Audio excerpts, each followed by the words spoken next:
Spring 2024 was a very interesting season for anime, and with shows like Go-Go Loser Ranger and the return of Demon Slayer, there's no shortage of great shows out there. But one show seems to have stood above the rest, generating buzz and captivating audiences while also confusing them with an ending song performed by One Republic. I'm talking about Kaiju No.8. Kaiju No.8 is set in a world where kaiju attacks are a frequent event. In this story, Japan has the most instances of kaiju attacks because, well, duh. So they have formed an anti-kaiju defense force to combat this continual threat to humanity. So put simply, Kaiju No.8 is a monster hunting show. And funny enough, the story is very reminiscent of Attack on Titan, without the Japanese imperial undertones.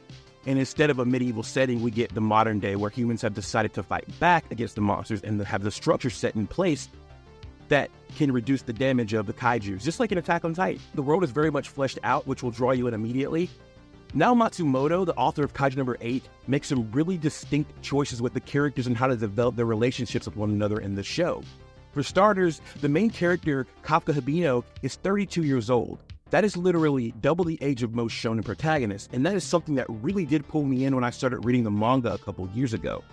Because at the time I was 31 and definitely could relate to him. Now, don't get me wrong, I do relate to a lot of shonen protagonists, but Kafka being a 32-year-old kaiju shit shoveler and knowing his life is something we aren't used to seeing in shonen. Another aspect that is really refreshing in this is that we see the terrible side of kaiju neutralization. The cleaning and sanitation of kaiju carcasses have to be cleaned by someone, and it's cool that we get to see that.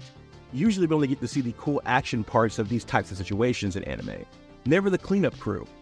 And apparently, the author Matsumoto based Kafka on his own life. There is a large part of me where I projected myself into the story, and at the time, I couldn't make a living from my manga either. So I was either earning a living in a place that was close to my dream, but still far away. Every time I saw my manga friend doing well in magazines, I had mixed feelings and wondered, why am I on this side? I think that Kafka Hibino was born naturally from within me. Also, Matsumoto was highly inspired by Ultraman and the highly acclaimed Shin Godzilla movie, which is directed by creator of Neon Genesis Evangelion, Hideaki Anno, and of course, Attack on Titan. As a 32-year-old, Kafka is just a normal guy whose life didn't pan out the way he wanted and is pretty much going through the motions now. There are no secret powers, legends of a savior, or chosen ones. That's not to say teenagers are the only ones who can be excited about the future. It's just as we get older, we start to see what is possible and what our limits are. We have tried and sometimes we've failed, and we are gifted hindsight for better or worse. As a child, Kafka's whole town was destroyed by a kaiju, and he decided that he would join the anti-kaiju defense force, but he made a promise with his childhood friend Ashiro Mina. They were going to be the top two soldiers. Let's see who can become the cooler defense force member, Kafka says to her in his childhood memories. But just like many things in life, it didn't work out for him.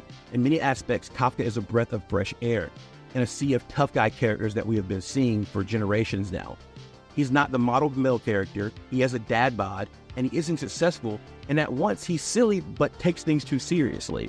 One thing I did like that stood out for Kafka in the series, which his special ability is that he has an encyclopedic knowledge of kaiju. You see, cleaning up kaiju, you get to learn their anatomy and how they function, and you can locate their cores. The core of a kaiju is their most vulnerable spot. And this is an invaluable skill to have when it comes to facing off against kaiju in the battlefield. And after failing the Defense Force entrance multiple times, Kafka is disposing of the kaiju bodies in the aftermath now. So that's given him the chance to learn more about the kaiju anatomy. Systems, institutions, luck. These and a myriad of other things play a role in either starting or stopping our dreams. There's always something more, and that feeling will continue to nag us whether we chase our dream or give up. I think this is best exemplified when Kafka comments that he can do whatever he wants, eat whatever he wants, but it still isn't enough. We are free to make our own choices, but we must also live with the regret of what we don't do. I vow to be the spear and shield at the forefront of all of you. These words spoken by Ashiro Mina perfectly describe how she has dedicated her life to protecting humanity and wiping out kaiju. She has become a master markswoman and is captain of the 3rd Division. Not only that, she has pretty much become the face for the anti-kaiju defense force. Her stoic face is everywhere, so Kafka has to see this every day. She dons a buster cannon that she takes out Daikaiju with, and put a note in that Daikaiju pen. We'll come back and explain what that is later. Along with her loyal white tiger Bako, Mina is definitely an immense asset. She is a force to be reckoned with, and in every expiring officer of the Defense Force seems to be chasing her shadow. And it's clear that Mina and Kafka still feel the same as when they were children. Even after Kafka's identity is exposed, he asks whether he can still stand by her side, to which she responds, "I will always be waiting." The supporting cast of Kaiju No. 8 makes it a very enjoyable read and watch. Ichikawa Reno is a character that comes to mind when I think about this. Immediately in the first chapter, he pretty much tells Kafka he's a loser for giving up on the anti-Kaiju Defense Force and states that his goal is to join. "I won't give up, so I won't know until I die," he says, sending Kafka into a blind rage. Why is that interesting? Well, we are generally used to getting this type of self-righteous character from our young shonen protagonists. But it's very interesting to see that this is contrasted with Kafka, who does not take Reno's abrasive nature well at first. Reno reminding Kafka of his younger self, and Kafka serving as a warning of what Reno doesn't want to become. At first, they butt heads, but after saving Reno from a kaiju, they develop an unbreakable bond. The way they play off each other is instantly a fun dynamic, which leads to some truly hilarious situations. It is very reminiscent of Saitama and Genos in the One Punch Man series. Reno is always looking out for Kafka and constantly urges him not to take unnecessary risks. And in turn, he tries to make sure that he's able to become stronger to protect Kafka. It's a very sweet and wholesome relationship. And while recovering in the hospital, everything changes when a random kaiju just flies out of nowhere and shoves itself down Kafka's throat, turning him into a humanoid kaiju. Yes, following in the shonen tradition of new shonen protagonists eating strange things. We also see why his name is Kafka. The best part about this is, at least for now, it seems like this happens randomly. So now Kafka must hide amongst the Defense Force while being a kaiju. And this leads to a lot of tense situations in the story and definitely keeps you locked in. Especially when we get our introduction to Shinomiya Kikoru. Shinomiya Kikoru busts onto the scene in a spectacular fashion. She literally throws Kafka's company van upon first meeting him, and it is hilarious. "My hobby is killing kaiju," she says as we get our first glimpse of the bodysuit technology, which we will discuss later. She's a prodigy, and it does not help Kafka's self-esteem that she is half his age. And she's super cocky. She'll piss you off at first, but after learning her reason for being a perfectionist, she becomes a sympathetic character and a fan favorite very fast. Behind her bold and arrogant demeanor, Kikoru is a girl who is being pushed by her domineering father to be as powerful as an officer as her late mother. Despite this hanging over her head, Kikoru ends up saving the day more than once in a spectacular fashion. A very refreshing aspect of Kaiju No. 8 is the female cast. Kikoru is the strongest out of all the new members of the Defense Force, and later on, we see her land herself in the First Division and becomes an apprentice of Gin Narumi, the captain with the title of Strongest. Now, contrast that with a character like Sakura early on in Naruto. Sakura was a weak and timid character until Part 2 and definitely did not pass the Bechdel test. Most of the time, the girl in the trio is usually the weakest and can't usually hold their own. But in Kaiju No. 8, we see not only that women can hold their own, they're praised for it. Another character breaking this trope is found in Ashiro Mina. As referenced earlier, she's already a captain at 27 and is basically already the face of the anti-Kaiju Defense Force. It's a very refreshing thing to see. Even when the manga gets further along, we learn about the legendary female captain of the Second Division, who was Kikoru's mom, as we said earlier. It's a nice change of pace to see in shonen, which is a genre dominated by males.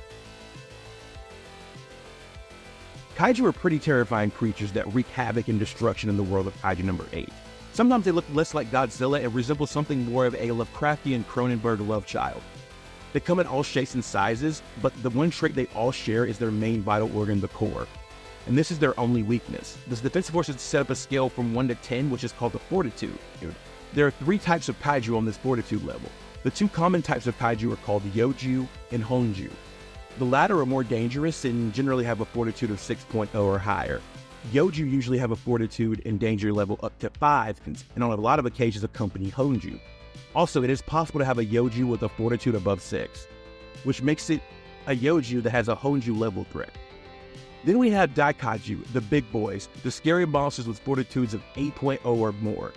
When the Daikaiju is identified as higher than 9, it is identified with a number by the Neutralization Bureau. Kafka, for example, is the strongest kaiju so far in the series with a Fortitude of 9.8. And so this is the 8th kaiju to have a Fortitude that is as high, so he's labeled Kaiju No. 8.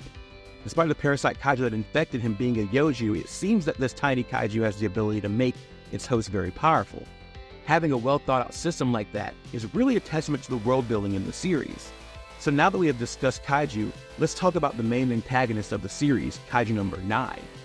Number 9 is the second humanoid Kaiju to appear in the series behind Kafka. What makes him stand out is that he seems to be a Kaiju that has gained sentience, rather than a human who has gained Kaiju powers like Kafka. He's also able to disguise himself as a human. Number 9 is very methodical and also seems to be studying humans as well. Here, when he first appears, he has a fortitude of 8.5 and is able to spawn his own Yoju, revive Kaiju, and even engineer those such as Kaiju number 10. Number 9 has the determination to destroy the defense force and restore Kaiju to their status as the dominant species.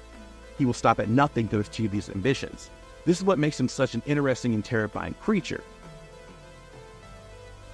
So now that we are in the first post-year of AOT, we are going to see a lot of manga and anime recreate a lot of things that worked well in Attack on Titan, and hopefully avoid things that didn't work. Kaiju number 8 kind of reminds me of Attack on Titan in more than one way. The way the world is already set up, and how the defense force mirrors the scouts. The scouts' tactical gear in Attack on Titan, or the bodysuits in Kaiju number 8. They're very integral parts of the shows. The suit is made by Izumo Tech in our first look at the tech from Neutralized Kaiju, which will come up more later in the story. It's a suit made from the cells and muscle fibers of Kaiju that are used to unblock hidden potential of the officer wearing it. Kafka hilariously demonstrates how this is not an instant boost in power when he unlocks only 1% of his latent ability from 0%. Now compare that with Reno going from 8% to 18%, or Kikoru who starts off at 46%. This doesn't come without consequence. We see later in season what happens when a person pushes their limits in the suit. Even the beginning episode of Kaiju number 8 shows the 3rd Division returning from a successful mission, and it does actually mirror the mission that the scouts returned to in the first episode of Attack on Titan, but it's a lot less sad. And Kaiju number 8 is not a cut and paste from Attack on Titan. It does have a lot of nods to the series, and it doesn't shy away showing them. In the end, Kaiju number 8 has come onto the scene and blown away our expectations and left us hooked coming back each week. There are narrative choices made by Naoya Matsumoto sets Kaiju number 8 apart from its contemporaries in the modern shonen landscape, and really makes for a compelling read or watch. The mystery of the Kaiju continues to grow deeper, and the battles definitely get more spectacular, and it's going to be a wild ride. I think that we need more older characters in shonen. Exploring these kinds of stories with characters that have already been through enough in their life and had experienced failure and did not automatically succeed is something that we should see more. But I don't want to spoil anything for anyone further. Check out for yourself. Kaiju number 8 is an awesome anime so far, and the manga is phenomenal. It's nice to see a story telling people no matter how old you get, do not stop chasing your dreams. And if you made it this far, I'm Z, this is Kid Ego Media, and we'll see you next time. Thanks for watching.